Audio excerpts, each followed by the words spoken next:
Hi, Samuel. Thanks for the latest message. I'm glad to hear that you're still on the road, and I think that's wise to give yourself a chance with this. As you said, every turn, and you might be overly cautious at this point, right? This motorcycle pass.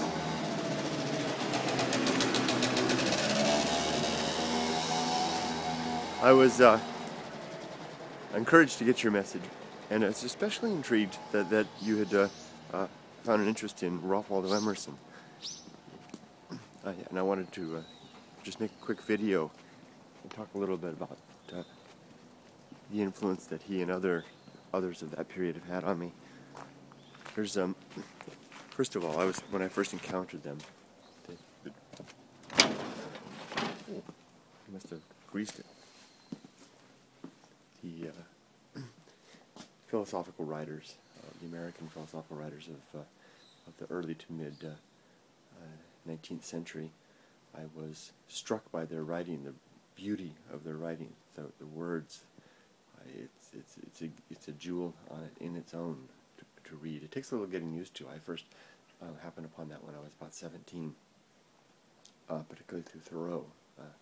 Elementary school, high school teacher gave me.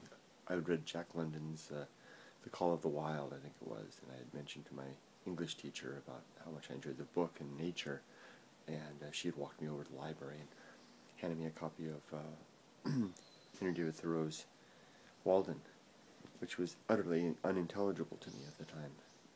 I couldn't, but I was just, it was like holding some wonderful jewel that you couldn't quite understand, or you couldn't measure the value, but it was just so beautiful you couldn't put it down. And I had a copy of Walden with me ever since. And I knew about the other authors of the period, and I've touched into a little bit with them, not as much as I wish I had. That's one of my great regrets at this age, at 50, is that I haven't spent enough time reading. But Emerson was another one. Now, Emerson was a little trickier for me, because Emerson's writing was a little more difficult for me to get through, even though all the writing of the period was dense and, like I said, beautiful and rich. Emerson's was particularly tricky, but there's something very touching in what he writes. Maybe more so now than ever. And I wanted to share with you a good copy of his book, Self-Reliance, although all of his work is great. This is a book, Self-Reliance, but it's not the whole copy. It's not the whole thing. It's kind of like an edited version, because even Ralph Waldo Emerson has mentioned that sometimes his writing was a little bit wordy. He would get a little carried away sometimes. So this is edited by a guy named Richard Whelan, and Mr. Whelan has done a really great job. He has a great introduction in here, and then has done a wonderful job of basically parsing out the real nuggets, the gems in there.